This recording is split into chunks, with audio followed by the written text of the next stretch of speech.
Okay, so I just got this in the mail.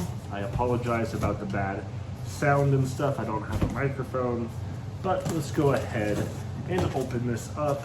Literally, you're getting it with me. I'm just gonna have this as one long take as I truly just open everything, and we'll see how this goes. If you're watching this, that means this is actually the Wars and Disasters thing. Got my receipts, and now inside we have another box. Interesting. Feels like there's another box inside this box, and yes, there is. Inside we have Mosaic Wars and Disasters. Boom. So a box within a box, no bubble wrap or anything. This is actually a lot heavier than I was expecting, to be perfectly honest. On the back here, we have what looks to be all the new buildings, and it's just listing everything that's inside. Hopefully this all fits in the normal box. Perhaps I will show that. All right, we're taking the plastic wrap off of here. Boom. All right. Let's change the angle here so you can see what I see. Okay, normally I have a nice mat and stuff here, but whatever. We have Mosaic Wars and Disasters. I have not opened this yet. Ooh, look at that. Got all sorts of the new buildings. I'll show a close up to those here in a second. Some other new buildings. This is what, I always find this funny. They have all these new coins and they put like basically every coin in a new bag. It's like, let's make this as hard as possible. I mean, I guess it protects from scratches and stuff, but I'm just gonna have them all banging against each other anyways. Okay, well, so these ones are all in a bag. This one's on its own for some reason. And then we have these ones. I guess we just got one extra coin of the, oh, that makes sense, I guess. This is a 100 value. I didn't know that was even in here. All right, I can forgive them for that, I guess. We got our new wonders, got a whole bunch of boats, and a ton of cards. It looks like a rule book and a bunch of punch outs I'm probably not gonna even be using. Gotta tip this one over, yeah. So we have all the wooden cardboard stuff. Oh, these I will need though. Good thing I didn't just toss this. So we have the new things there.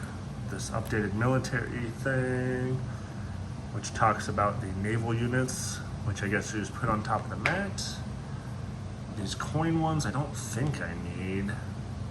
I'm not sure what these are. Are they scoring markers, perhaps? I'll check that.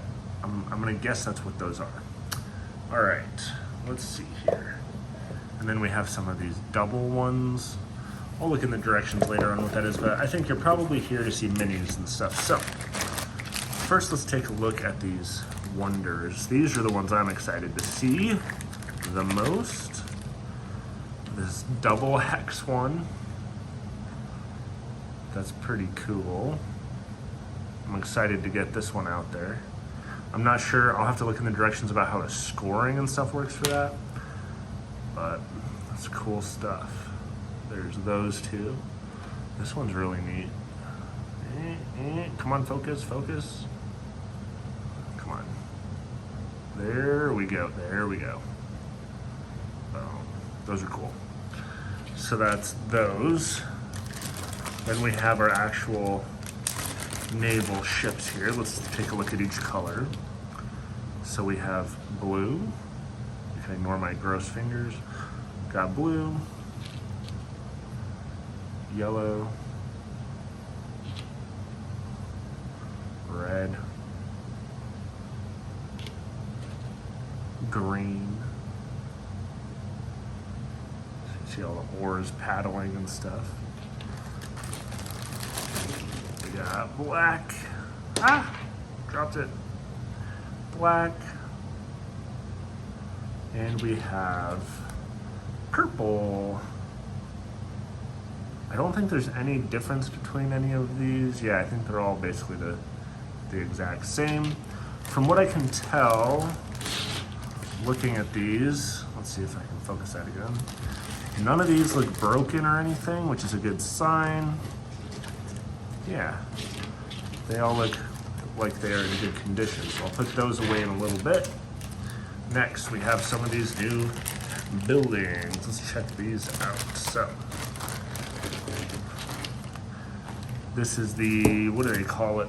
Military town or let's see. Homeland Defense. These are the, I don't know. These are the, I'm pretty sure these are like the military towns, whatever they're called. Okay, let's push on here and focus it. Boom. Some nice detail in there.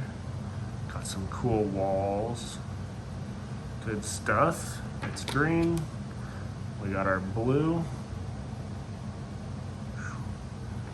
Purple. This is my go-to color of choice in this game. We got yellow.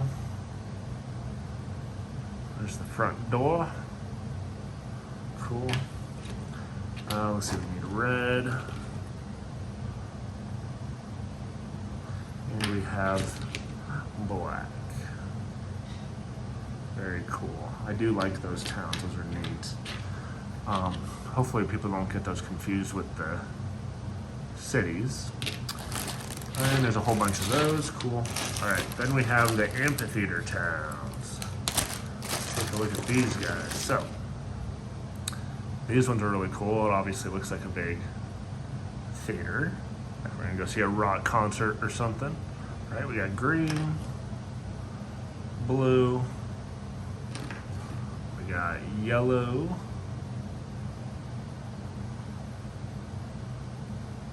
we got purple, the best color. We got red. Did I already show red? I don't remember. Got red rocks over here. And we have black. Boom. Very cool. Then the coins. I love these metal coins personally. In this bag here, we have the 20s. And I think these are all 20s actually, yeah. So these are all the 20s, very nice. We have some more 10s, I think is what these ones are. And it's nice to have some more money. I have had some games that got pretty close on running out. So we got our 10s over here. Oh, nice little owl.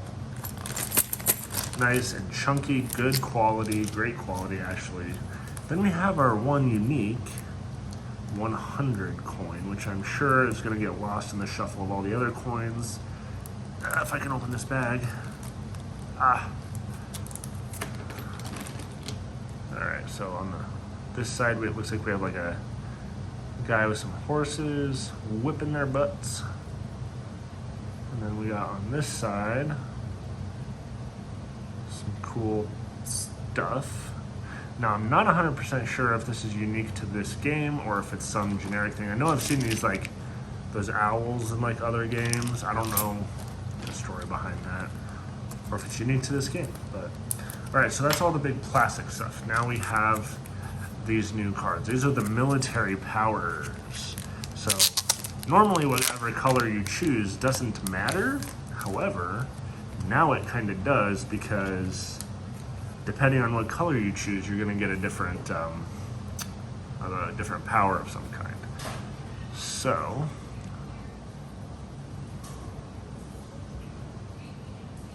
I'll let you just pause and read these.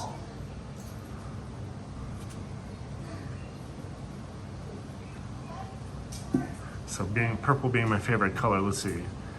If the Assyrian player has more money than any other player, they gain a population. Empire. In addition, if they have more military units than any player, they gain 3 victory points. That one, meh. 3 victory points. I mean, I guess over 3, 6, I guess that's like 12 at most during the game, but.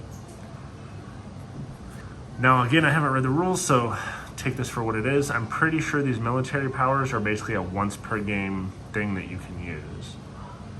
You may eliminate one military unit.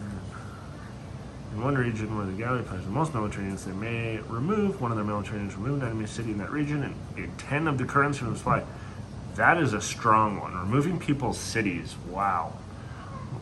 In one region where the Gallic players the most military units, they may remove one of their military units, remove an enemy city, and gain 10 of any currency.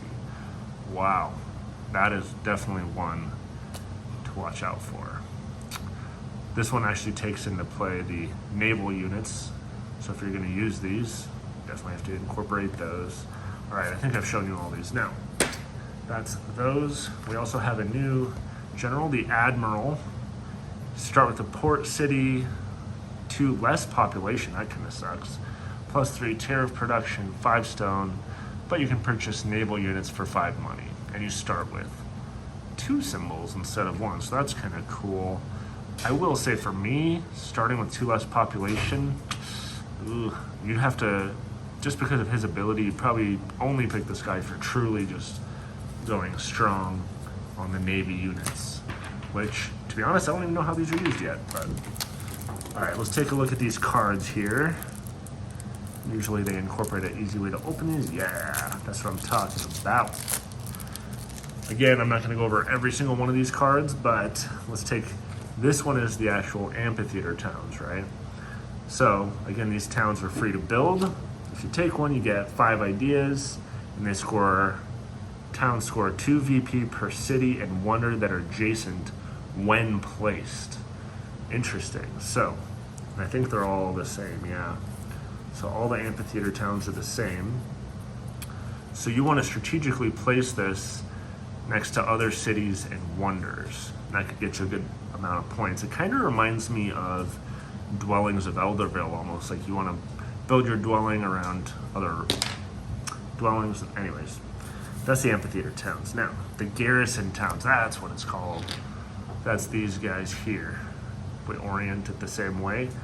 It is nice that the artwork and the plastic really do match up big time. I like that. I love when they match like that. So this town, again, is free. You would gain 1 military unit in the same region as the town.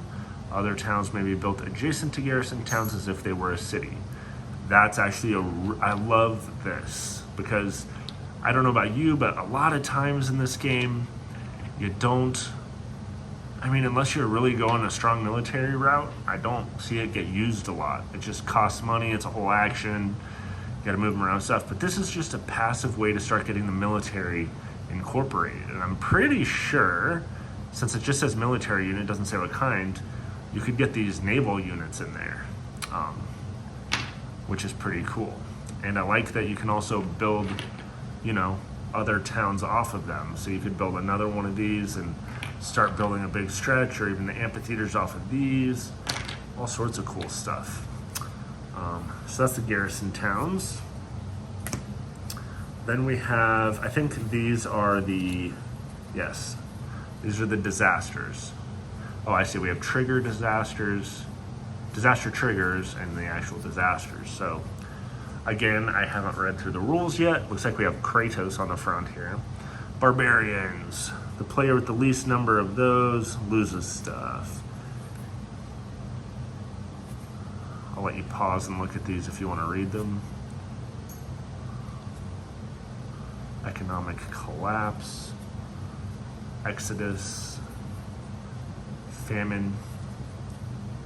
Flood. Overpopulation. Plague. It looks like a lot of these have to simply do with the symbols. So let's see, 1, 2, 3, 4, 5, 6, 7, 8, 9. Yeah, so we have 9 that have to do, basically 1 for each symbol and a couple of other ones. Cities. So I don't know how I feel about these yet. I don't know how the disaster triggers work. If you have enough time to prepare for it, I guess it's okay. Let's see what these triggers are. Oh, I see. Maybe these get shuffled into the deck somewhere, and that's what triggers them? I don't know. I'll have to read into that. And then we have a whole bunch of new technologies. The technology deck is already freaking huge, and I'm pretty sure every card is different, but let's see. And again, I will let you pause if you want to take a look at what all these are. I'm just gonna go through them. Archimedes Screw, the Bridge, Ceremonial Burial, Codex, Corvus, Crane or Winch. Immediately take 2 work actions, that's pretty cool.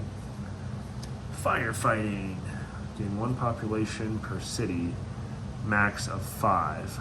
I'm not sure if that's per the town that you put it in, or for the whole board, or only your cities or other people's cities. But that's cool.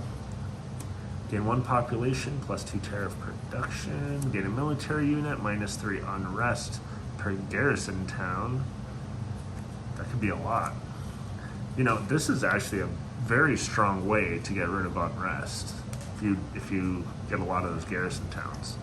I mean, shoot, 3 of them, that's minus 9 unrest. That's a lot.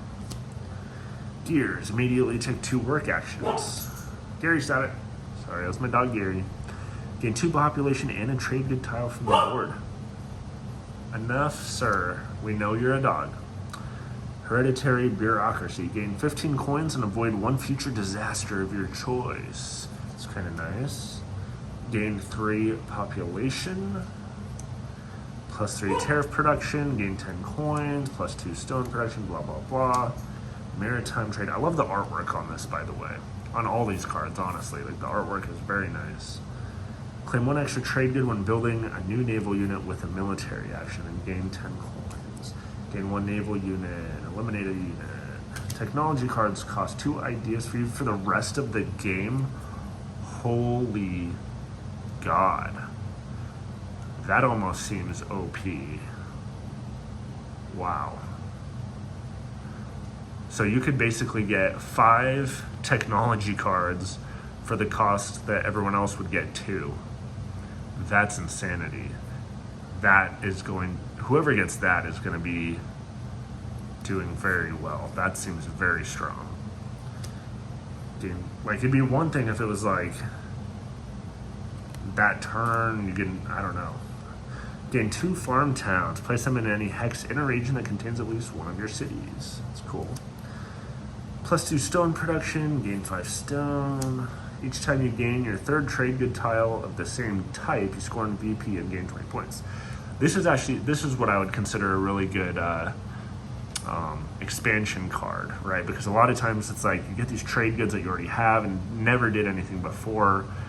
This actually gives you a reason to go for the same things, especially if you don't have those manufactory towns. That's cool. 20 coins is a lot. Plus 2 stone production, gain 5 stone. Spice trade, gain 10 coins, 2 spice trade goods from the board. There's a lot of these that have the same ability. Immediately take 2 work actions. Maybe they felt people weren't getting enough resources or were wasting their time doing that. So those are kind of cool. Gain a naval unit. Your naval units negate the influence of all enemy naval units in regions where you have at least 1 naval unit. Wow. That also seems very strong. Immediately take 2 work actions again, yeah. So that is all of the cards. We have our technologies, our disasters, our trigger disasters. 1, 2, 3, 4, 5, 6, 7, 8. 8 triggering disasters. Got our Admiral, got our guys, cool. So let's go over, I wasn't going to do this originally, but whatever, if you're still watching, maybe you'll care. Let's go over these. So, this is Circus Maximus, that's this one. Boom. Again, the artwork does a very good job at matching up with the mini. Plus 2 VP per city and wonder adjacent to each of your Amphitheater Towns. So this combines very well with these. Very nice. And it's minus 4 unrest. Cool. It's cool that they're giving a lot of minus unrest in this, since there's a lot of military stuff happening. You're probably going to be wanting to do taxing and trading. And anyways, Statue of Zeus. Statue of Zeus. Let me focus this so I can get it closer. All right. Statue of Zeus. Again, great mini matching artwork. 5 VP, no disasters affect you for the rest of the game. I mean, considering the fact I don't know how badly those disasters are going to affect people, this may be very strong, or I don't care. I'm not sure yet. And then we got this one and this one. So This is the Mausoleum at Haligarnassus. I don't know how to say things. Very nice. 5 VP doubles unrest for all other players before negative unrest is deducted. Wow. So this is a screw over everyone else card, especially if someone's going big on unrest. I guess that makes sense then why they have those cards, why there's so many minus unrest cards. This is actually really interesting. I want to add some of these things. What are these? These are war military actions. There's 6 of these. Oh, I see. This must be a new kind of reward or something. So let's go over these real quick. Sorry about the mess. All right, so these are war military actions. We have amphibious invasion. If you have more naval units than any other player, you may move any or all of your military units to one region of your choice and eliminate 2 enemy military units there. 1, 2, 3, 4, 5. There's only 5 of these, so maybe 1 per player or something. Except this goes up to 6 players, so I'm not sure. Anyways, that's that one. Naval victory. Eliminate all naval units in a region where you have at least 3 naval units. Siege. Gain 1 siege engine unit in a region where you have a city and manufacturing town. Finally, another way to get a siege engine. Those things, it's like 1 card or something. Homeland defense. Eliminate up to 4 enemy units in a region where you have at least 3 cities. Costs you 10 coins. And conquest. Convert 1 enemy city to yours where you have at least 5 infantry. This is nice that they're, I don't exactly know how these are incorporated yet. However, it does seem that they are finally really incorporating why military is going to matter, because I honestly haven't used them much. It looks like we have a new government tile as well. This is the Confederation. As long as you are a Confederation, you gain +5 idea production, and during touring you'll get 1 VP per town that you own. Wow, that's a lot of points if you go, especially because towns are free. If you just start making town, like, I mean, technically you could just make a town every turn and do nothing else. Eventually have all your towns and score that every turn. Oof. I don't know what that would add up to. It might be a dumb strategy. I'm tempted to try it though, just for the hell of it. All right, let's see here. We have some new civilization achievements. There's 2 new ones. We have ceremonial civilization. I'm guessing this means if you have at least 1 purple thing in 1 of each of those, you get 6 VP, I guess. 3 golden ages, you get 6 VP. Okay, cool. Added a couple more of those. I'm not sure if they're still gonna do, you know, where there's 9 of these and 9 of these, or if you're just supposed to add them in, because normally one of the end game conditions is when 2 of those 3 stacks are gone. So I'm not sure how they're gonna do that. Let's see, I don't need these boats, but focus. But I'm pretty sure I'm gonna need these. I'm not sure what for. I'm not sure what these are for actually. And I have those XL player boards to keep track of that stuff.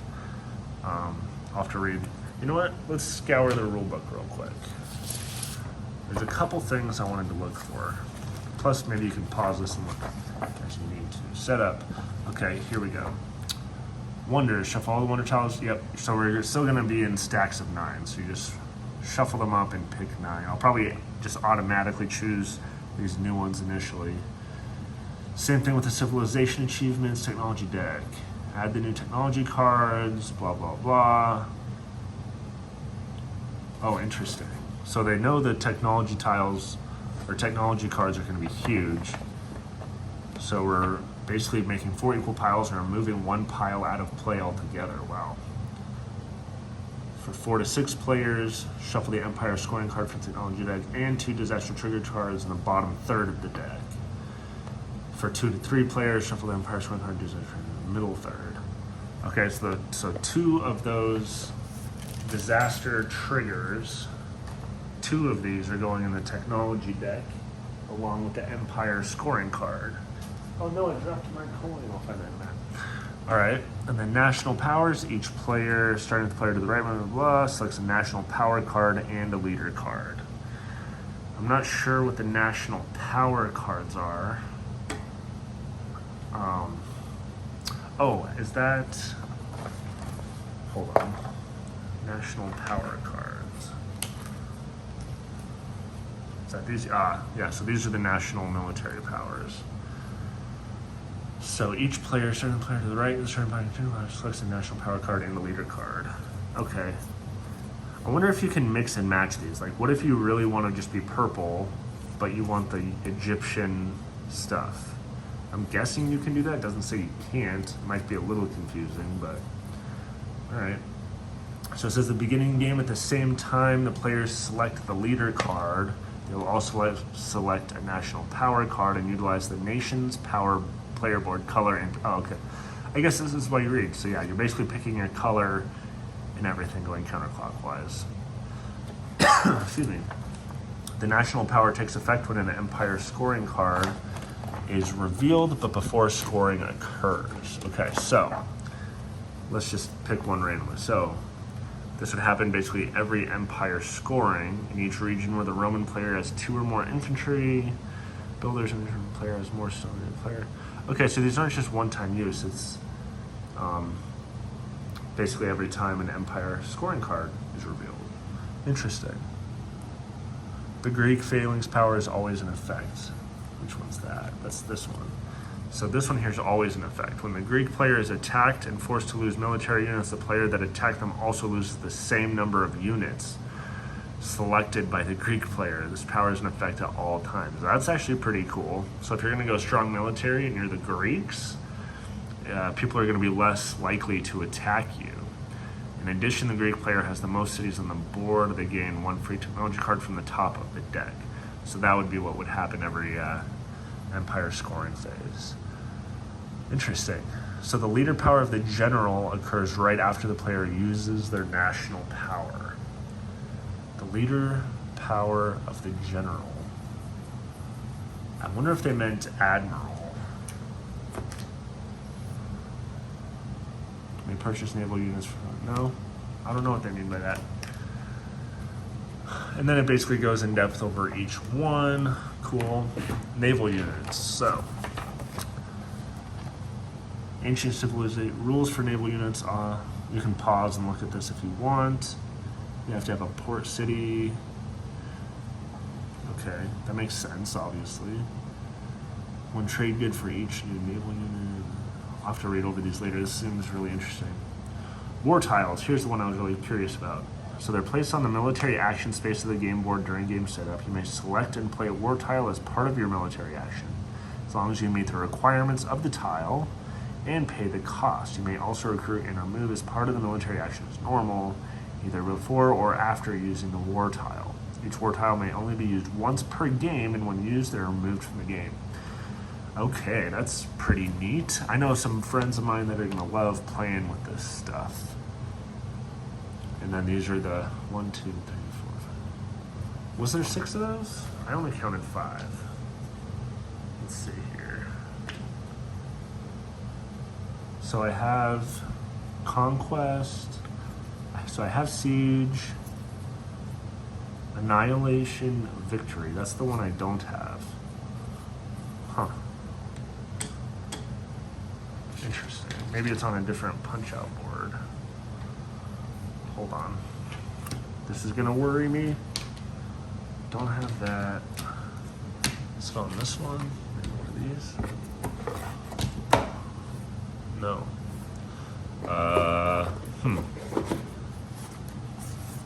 Let's see, we had 1, 2, 3, 6, 9, 12 of these punched out. 1, 2, 3, 4, 5, 6. Oh. 7, 8, 9, 10, 11.